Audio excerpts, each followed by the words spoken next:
자, 오늘 여러분들과 함께 예수의 길에서다 이제 세 번째 말씀을 나누려고 합니다. 첫 번째, 두 번째 말씀을 통해서 초대 그리고 우리를 부르시는 부르심에 대한 말씀을 나누었고, 오늘은 그 부르심이 우리들에게 어떤 도전이 되는가, 그 도전에 대한 말씀을 나누려고 합니다. 지난주부터 이번 주 앞으로 말씀들이 우리들에게 전혀 새로운 것이 아닙니다. 다 알고 있는 말씀들이에요. 문제는 우리들이 이 말씀대로 살아가느냐에 대한 부분이죠. 오늘 우리에게 주시는 도전은 원수를 사랑하라. 오늘 말씀은 이게 답니다. 원수를 사랑하라. 그리고 제가 30분 동안 한 얘기 또 하고 한 얘기 또 하고 한 얘기 또 하고 한 얘기 또 할 거예요. 자, 원수를 사랑하라. 이것이 우리들에게 어떤 도전이 되는가. 지난해 우리는 새벽마다 주님은 나의 최고봉 말씀을 묵상했습니다. 1년 동안 저에겐 정말 힘든 일이었어요. 그 묵상집을 1년 동안 늘 쓰고, 그리고 그 묵상집이 나오고 나서는 늘 제가 느끼는 것처럼 어떻게 사람이 이런 책을 쓸 수 있을까? 막 정말 제가 너무해요? 네. 그러면서 이렇게 하루하루 그 어머니 기도실에 그 릴레이 기도를 하면서 한 장 한 장 지나갈 때마다 제가 이런 말씀이었구나 또 깨닫는 것들이 있어요. 또 5월 11일자 훈련해야 할 사랑에 보면 오스왈드 챔버스가 이런 이야기를 하고 있어요. 성령께서는 하나님께서 내가 사랑스러워서 나를 사랑하는 것이 아니라 그것이 그분의 속성이기 때문에 나를 사랑하심을 알려주십니다. 우리가 사랑받을 만한 자격이 있기 때문이 아니라 그것이 하나님의 속성이기 때문에 우리를 사랑하셨다는 말씀이에요. 오늘 우리는 이 사랑에 대한 새로운 기준을 다시 한번 생각해 보려고 합니다. 오늘 우리가 읽었던 말씀 중 누가복음 6장 32절 말씀에 보니까 너희가 만일 너희를 사랑하는 자만을 사랑하면 칭찬받을 것이 무엇이냐? 죄인들도 사랑하는 자는 사랑하느니라.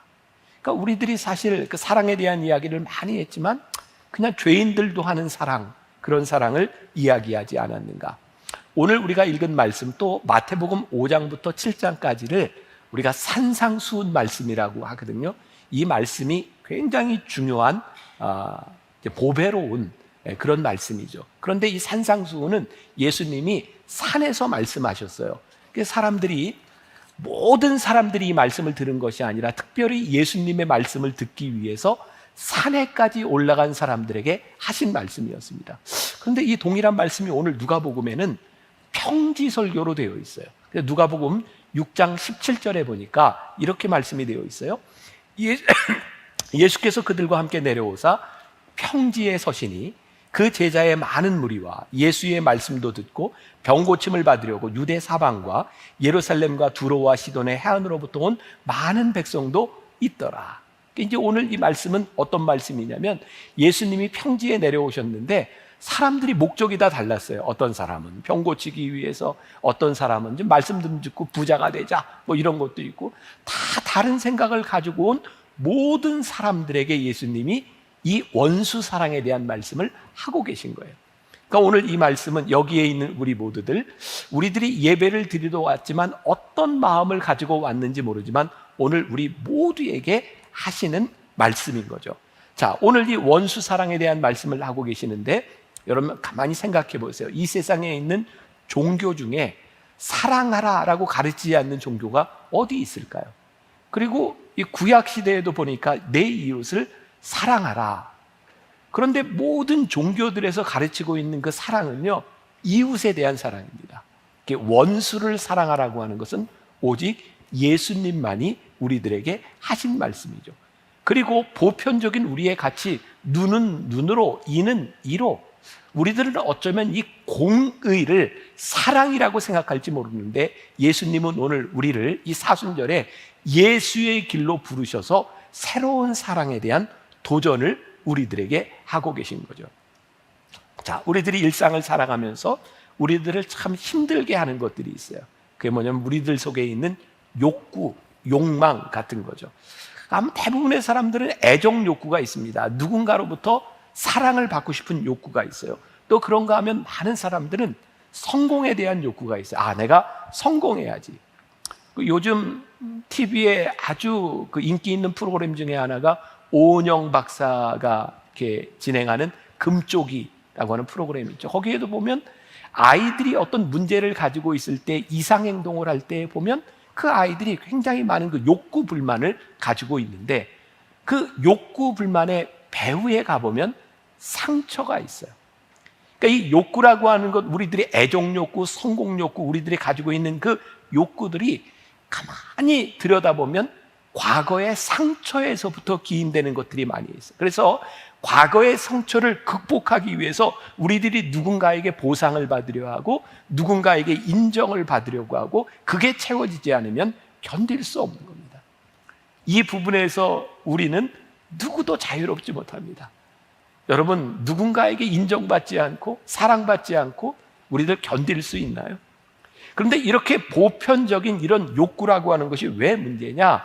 이 욕구들이 채워지지 않기 때문에 문제고, 우리들이 누군가를 통해서 이 욕구를 채우려고 할 때 그것을 채워주지 못하는 사람들이 나에게 원수가 되기도 한다는 거죠. 그래서 이 욕구들은 때때로 폭력적으로 변하기도 합니다. 부모가 자식에게 폭력을 행사하고 사랑하는 애인 가운데서도 폭력을 행사하는 경우가 나에게 채워지지 않는 이 애정에 대한 욕구들을 강요하는 것으로 인해서 폭력적으로 나올 때가 있어요. 그래서 이 사랑이라고 하는 것이 참 좋은 말이기는 한데 이 사랑 때문에 상처를 받고 물고 뜯고 원수가 되는 것도 우리는 부인할 수 없는 거죠. 이러한 상처를 극복할 수 있는 일에 대하여 제가 지지난주부터 시작한 이 설교는 헨리 나우엔이 쓴 예수의 길이라고 하는 그 길을 지금 따라가고 있어요. 헨리 나우엔이 오늘 이 도전에 대해서 극복할 수 있는 해결을 이야기하고 있는데 사실 오늘 말씀은 여기서 끝. 이거 하나면 돼요. 그게 뭐냐면 처음 사랑을 회복하라는 거예요. 자, 헨리 나우엔이 이렇게 말을 합니다. 너는 내 사랑으로 태어났다. 내가 사랑으로 내게 숨결을 불어넣었고 사랑의 말씀으로 너를 창조했기에 너는 내 사랑의 성육신이다. 내 안에는 미움도 없고 복수심도 없고 원한도 없다. 나는 너를 완전히 받아들인다. 나는 너를 사랑한다. 그러니 이 사랑을 믿을 수 있겠느냐. 주님께서 우리들에게 하시는 말씀이죠. 우리 교회는 BTD 영성훈련이 있습니다. 처음 영성훈련을 시작할 때 아무도 모르고 서로 들어온 사람들이 함께 부르는 찬양이 하나 있어요. 당신은 사랑받기 위해 태어난 사람, 당신의 삶 속에서 그 사랑받고 있지요. 당신은 사랑받기 위해 태어난 사람, 당신의 삶 속에서 그 사랑받고 있지요. 매번 이 찬양을 부르거든요. 이 찬양을 부를 때 그냥 아무것도 하지 않았는데 이 찬양을 부르는 중에 눈물을 왈칵 쏟는 사람들이 참 많아요. 당신은 사랑받기 위해 태어난 사람. 그거 한마디가 우리의 가슴의 모든 것들을 다 무너뜨리는 거죠. 우리가 깨닫지 못했던 처음 사랑, 근원적으로 우리를 사랑하신 그 사랑은 어떤 조건에 대한 사랑이 아니라 내가 사랑받기 위해 태어났어. 하나님이 너를 사랑하셔. 아, 하나님이 나를 사랑하시는구나. 내가 사랑받는 존재이구나. 이때 우리들에게 채워지지 않았던 모든 욕구가 채워져요. 그리고 그때 우리는 감사하게 되죠. 그리고 원수를 사랑한다고 하는 것이 이렇게 할 수 있는 것이구나 라는 것을 깨닫게 되죠. 헨리 나우엔이 그 책에서 이렇게 이야기를 합니다. 너는 넘치는 사랑을 받은 존재이기에 작은 이익 따위는 생각하지 않아도 된다. 이 처음 사랑, 이 근원적인 사랑을 우리들이 깨닫는 것이 중요하다는 거죠. 깨어진 관계, 그리고 이것이 어떻게 회복될 수 있는가. 여러분, 깨어진 관계의 시작은 늘 그래요. 우리가 누군가에게 요구하기 시작하면서부터. 왜 깨어져요? 우리가 요구하는 걸 다 들어주지 못하니까. 그렇다고 모든 이 요구라고 하는 게 이기적일까요? 전 그렇게 생각하지 않아요. 어쩌면 당연한 것일 수 있어요. 내가 너를 이만큼 사랑하니 너도 나에게 그 사랑을 보여주겠니? 어쩌면 당연한 일일지 몰라요. 여러분들은 어떠신지 모르겠지만 제 아내가 가끔 저한테 묻는 게 있어요. 나 사랑해? 그 얘기를 내가 어떻게 대답을 해야지? 그리고 저도 아내에게 나는 사랑받는 존재인가? 우리들이 살아가면서 끊임없이 우리들이 알고 싶은 게 뭐냐면 내 사랑의 요구가 채워지는가라고 하는 거죠. 그러나 이 욕구는 아무도 채워주지 않는다는 거예요. 사랑으로 시작하지만 이 사랑은 결국 파국으로 갈 수밖에 없는 거예요. 왜? 채워지지 않기 때문이죠. 헨리 나우에는 예수의 길에서 또 이런 이야기를 합니다. 우리가 다른 사람을 사랑할 수 있으면 내 시면의 자아가 처음 사랑을 만났기 때문이다. 하나님의 사랑은 조건도 없고 한계도 없다. 우리는 관계를 맺을 때 상대방도 그 처음 사랑으로 사랑받는 존재임을 인식해야 한다. 우리의 관계는 그런 거죠. 결혼의 관계도 있어요. 우정의 관계도 있어요. 공동체의 관계도 있어요. 자, 우리는 보편적으로 이런 관계를 맺으면 이 관계 속에서 내 사랑과 너의 사랑을 확인하려고 하는 거예요. 근데 헨리 나우엔이 굉장히 중요한 통찰을 하고 있는데요. 우리의 관계 속에서 내 사랑을 확인하려고 하면 이것은 절대로 채워지지 않지만 우리의 관계 속에서 하나님의 사랑이 드러나도록 한다면 우리들이 이 사랑을 이해할 수 있겠다. 우리의 관계 속에서 하나님의 사랑이 드러난다고 하는 것은 무엇일까? 서로의 사랑을 확인하는 것이 아니라 하나님의 사랑이 드러나는 것, 하나님의 사랑이 소통되는 것. 우리 인격이라는 말이 personality라는 말이잖아요. 이 person이라고 하는 말은 라틴어의 두 개의 단어가 결합이 되어 있어요. per라고 하는 말은 통하다라고 하는 뜻이고요. sonare라고 하는 말은 소리를 낸다라는 거예요. 그러니까 우리들이 인격적인 관계가 된다고 하는 것은 내 일방적인 욕구가 아니라 그 안에서 소통이 되고 소리가 들려지는 것이 인격적인 사랑인 것이죠. 자, 헨리 나우엔이 쓰는 표현 중에 조금 어려울 수도 있겠는데 한번 들어보세요. 우리가 그 처음 사랑을 알고 하나님의 집에 거하면 내 안에 임재하시는 하나님이 타인 안에 임재하시는 하나님을 알아보신다. 반대로 내 마음속에 악마가 있으면 사방에 귀신이 보이고 우리 안에 어두운 세력이 있으면 도처에 어두운 세력이 보인다. 마음이 어두운 사람의 눈에는 그런 사람만 보이는 법이다. 어둠은 어둠에게 말하고 악은 악에게 말한다. 그러나 사랑은 사랑에게 말하고 하나님은 하나님께 말씀하신다. 제가 조금 설명을 해볼까요? 저에겐 이렇게 이해가 되었어요. 하나님의 사랑을 내가 알고 내가 하나님의 집에 하나님이 내 안에 거하시면 내 안에 계시는 하나님이 그 사람 안에 계시는 하나님을 알아봐요. 처음 사랑이 내 안에 근원적인 사랑이 내 안에 있을 때 내 속에 있는 이 사랑이 하나님의 사랑이 누군가를 알아보게 돼요. 그런데 내 안에 이 근원적인 사랑이 없어요. 어두움이 있어요. 그러면 우리들이 어두움의 눈으로 보게 되는 거예요. 그러니까 이 원수 사랑 이것이 어떻게 가능한가?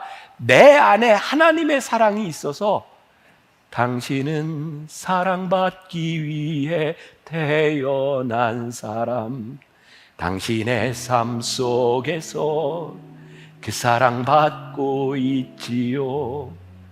당신은 사랑받기 위해 태어난 사람, 당신의 삶 속에서 그 사랑받고 있지요.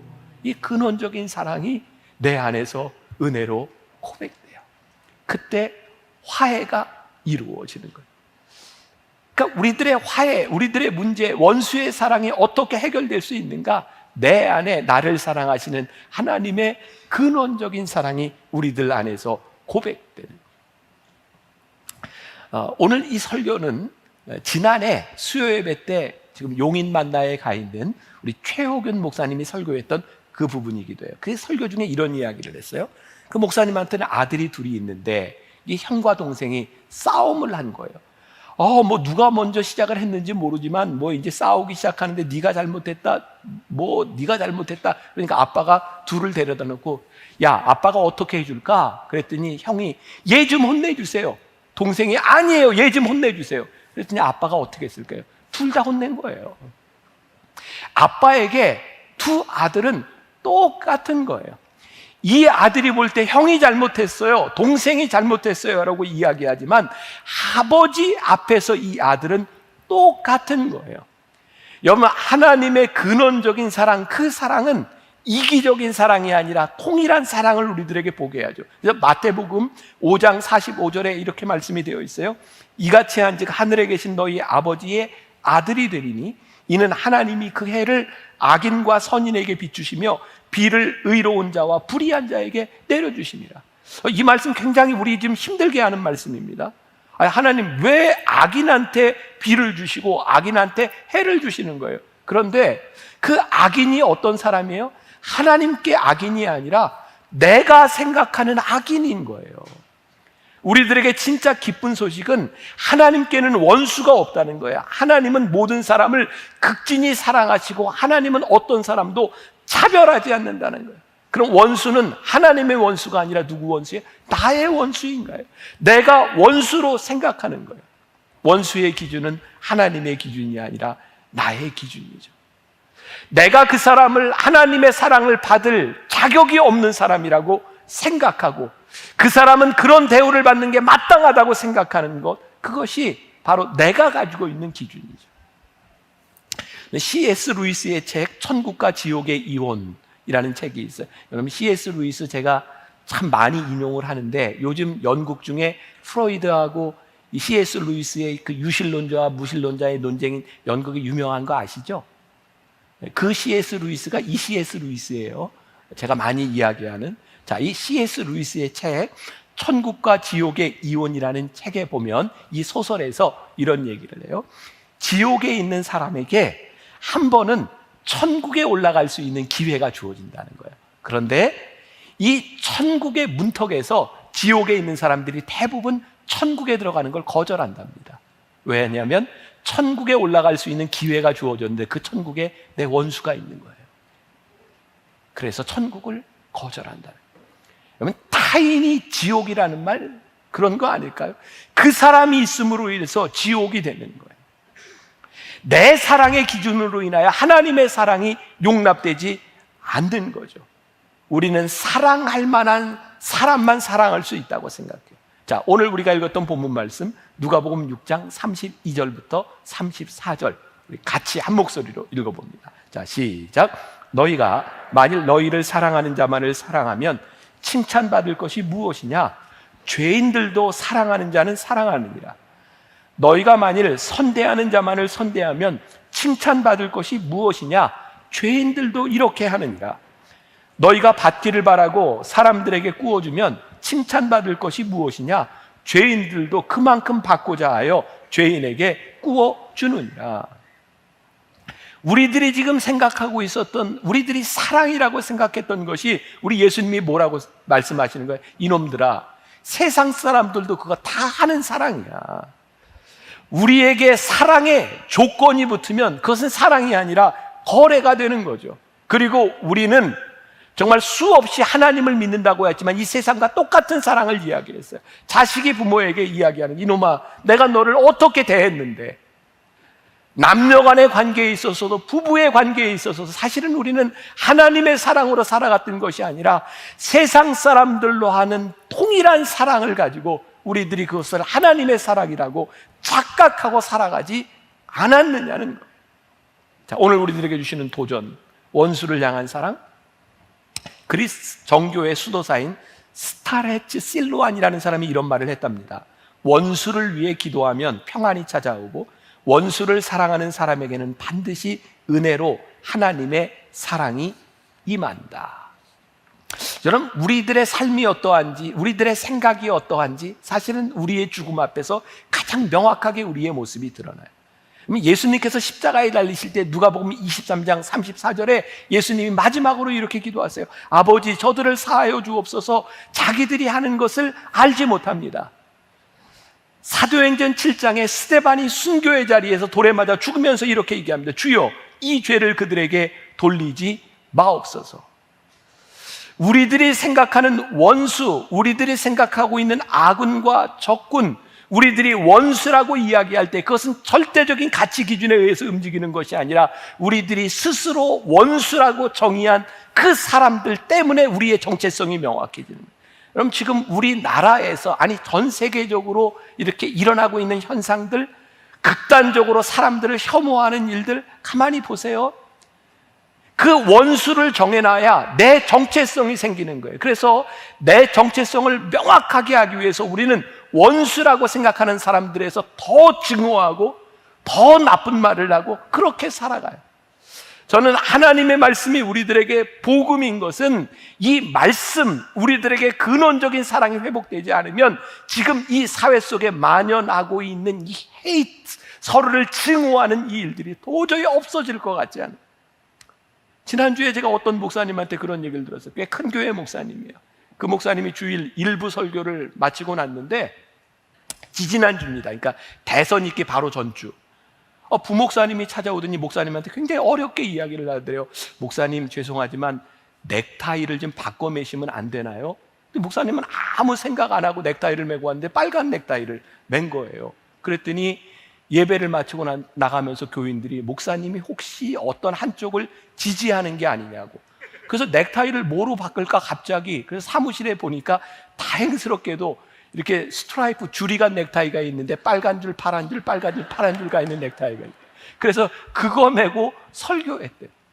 그 이야기를 들으면서 야, 우리들이 원수를 정해놓고 저 사람은 내 편이 아니다라고 정해놓으면 이렇게까지 갈 수 있는 거구나. 여러분, 우리나라 순 우리말이 뭐 옥스퍼드 사전에 등재됐다면서 그대로 내로남불. 네? 내가 하면 로맨스고 남이 하면 불륜이고, 우리들이 그렇게 원수를 만들어 놓는 순간 그 가치 기준들이 그렇게 극단적으로 갈 수밖에 없는 거죠. 그런데 하나님께서 우리들에게 가르쳐 주시는 놀라운 일이 있는 거예요. 이 사순절을 지나가면서 하나님의 사랑에는 차별이 없다는 거예요. 내가 이 당을 지지하는데 하나님께서는 저 당의 사람도 사랑하고 계시고 그들 모두에게 동일한 은혜를 베푸시는 이 분이 우리 하나님이라는 사실을 우리들이 알 때 우리들이 원수라고 생각했던 사람을 우리들이 어떻게 대할 수 있고 어떻게 그것을 우리들이 극복할 수 있는지. 그런데 만일 우리가 섬기고 있는 교회에서 말씀을 듣고 있는 우리들에게서 우리들이 원수를 삼아놓고 살아간다고 하면 우리들이 제대로 복음의 길을 걷고 있는 것이 아닌 것이죠. 원수란 지금 내가 상대하고 있는 그 누군가를 하나님의 사랑에서 배제할 때 그 사람이 원수가 돼요. 하나님의 사랑이 우리들의 삶의 기준이 되기 시작할 때 더 이상 하나님의 사랑을 받을 자격이 있는 사람, 자격이 없는 사람을 우리들이 나누지 않게 될 것이에요. 이게 복음을 사는 사람들의 모습은 아닐까. 유명한 마틴 루터 킹 주니어 목사님이 이런 이야기를 했어요. 원수를 친구로 변화시킬 수 있는 힘은 사랑뿐이다. 본질상 사랑은 창조하고 세운다. 에이브라함 링컨이 이런 말을 했대요. 원수를 친구로 삼으면 이로써 원수를 무찌르는 것이 아닌가. 여러분, 원수를 무찌르는 유일한 방법이요, 원수를 친구로 삼는 거예요. 원수가 원수인 채 남아있으면 그 원수는 우리들에게서 극복되지 않는 거죠. 원수는 우리를 파멸로 몰아가요. 그러나 원수가 내 친구가 되면 우리들의 삶이 창조적으로 세워지기 시작해요. 저는 이 강단에서 설교하면서 제일 감사한 일이 무엇인가? 이렇게 설교하면서 제 눈에 원수가 띄면 내가 참 설교하기 힘들 것 같아요. 근데 아무리 봐도 여기에 원수가 없어. 그게 저로 하여금 이 강단에 서서 설교하는 가장 큰 힘인 거예요. 하나님, 저에게 원수가 없음이 큰 축복인 줄 믿습니다. 여러분들의 삶의 원수가 친구로 되어질 때 우리는 하나님의 큰 축복 속에 들어가게 되는 거죠. 원수를 사랑할 때 자유를 얻어요. 원수에게 내어줬던 그 지배하에서 우리들이 해방되는 거예요. 그러고 보니까 원수를 사랑하라고 하는 이 말씀은 하나님께서 원수를 위해 주신 말씀이 아니에요. 누구를 위해 주신 말씀이에요? 나를 위해 주신 말씀이에요. 원수를 사랑하는 게 이게 이렇게 큰 축복이구나. 자, 오늘 우리들에게 주시는 도전, 이 원수를 사랑하는 것에 대해서 우리들이 어떻게 반응할 것인가. 헨리 나우에는 예수의 길이라고 하는 책에서 너무나 쉬운, 아니 우리가 너무나 잘 알고 있는 답을 제시해주고 있어요. 이런 얘기는 나도 하겠다. 첫 번째, 원수를 위해 기도하래. 나도 알아. 근데 이게 안 되는 거예요. 여러분, 원수를 위해 기도하려고 하는데 기도가 되나요? 기도가 나와요? 그거 굉장히 힘든 거예요. 당연한데 힘든 거예요. 근데 그의 책에 보면 이런 이야기를 하고 있대요. 우리들에게 근원적인 처음 사랑이 우리들에게 들어올 때 원수를 위해 기도할 수도 있고, 우리들이 힘들지만 원수를 위해 기도하기 시작할 때 그때 깨달아지는 것이 우리를 향한 처음 사랑이 깨달아진다. 원수를 위해 기도하는 것이 쉽지 않지만 원수를 위해 기도하십시오. 그때 우리들이 깨닫게 되는 처음 사랑이 우리들에게 있다는 말씀이에요. 두 번째, 이런 얘기는 나도 하겠다. 구체적으로 행동하고 용서하래요. 그죠? 여러분들 들으면서 나도 안다. 근데 문제는 뭐예요? 어려운 거예요. 늘 우리의 감정 속에서만 존재하는 것이 아니라 우리들이 이것을 우리들의 삶의 방식으로 만들어가는 것이 쉽지 않은 거예요. 자, 예수의 길에서다. 예수님께서 우리를 초대하셨어요. 우리를 부르셨어요. 이 말은 어떤 의미일까요? 우리가 이렇게 살아가고 있는데, 여기에서 살아가고 있는데 예수님께서 우리를 여기로 부르셨어요. 이 말은 여기에 살 때 우리들이 가지고 있었던 우리의 가치관, 우리의 삶의 방식이 아니라 주님께서 우리를 부르신 주님의 삶의 방식으로 우리들에게 살아가라고 하는 초청이고, 이 초청은 우리들에게 도전인 거예요. 원수를 사랑하라고 하는 것은 내가 가지고 있었던 나의 삶의 방식에서 일어날 수 있던 일이 아니라 주님께서 우리를 초대하신 그 길에서 우리들이 할 수 있는 일, 삶의 방식이 바뀌어지는 거예요.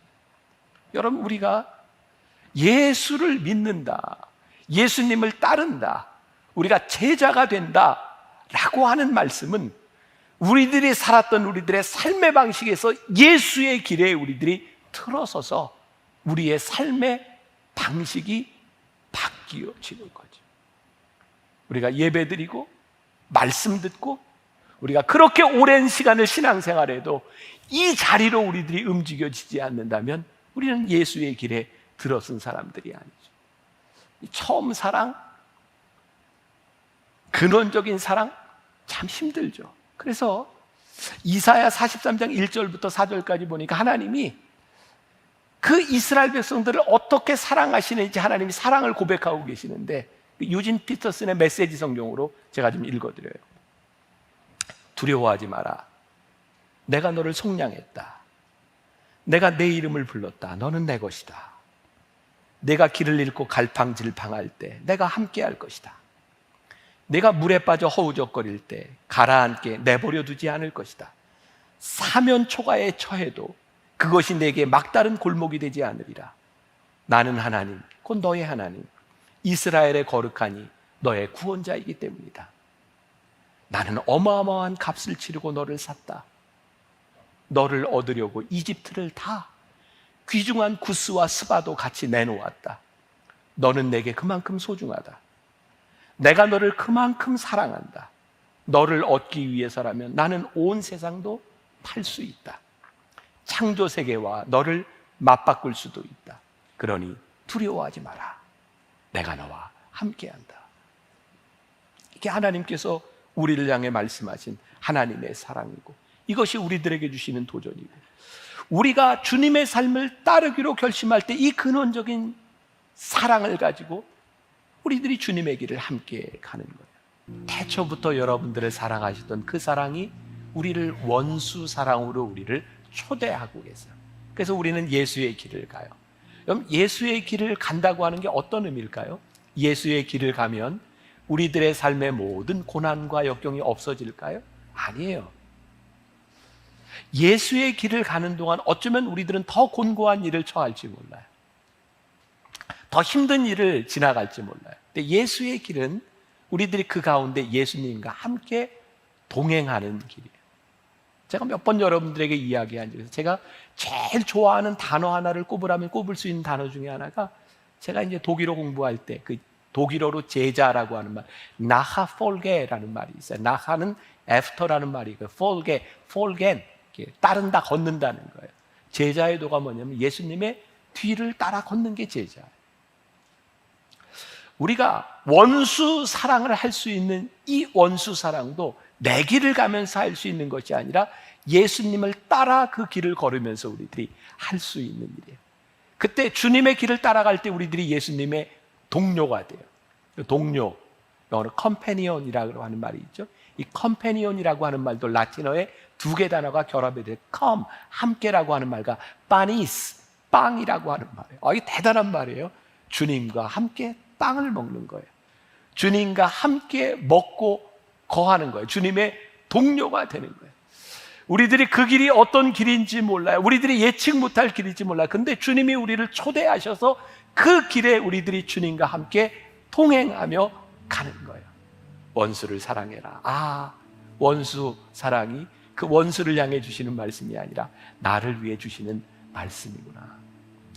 우리를 부르셨던 그 근원적인 사랑, 내가 너를 사랑한다. 이 말씀 가운데서 우리들이 응답하고 이 말씀이 우리들에게 도전이 되고 주님과 함께 컴패니언, 주님과 함께 빵을 떼며 밥을 먹으며 이 길을 가는 것, 이게 사순절에 우리를 부르신 도전입니다. 이번 한 주간 여러분들에게 그 도전이 있었으면 좋겠습니다. 원수를 사랑함으로 우리들이 누릴 수 있는 자유와 기쁨이 여러분들에게 있기를 간절히 소원합니다.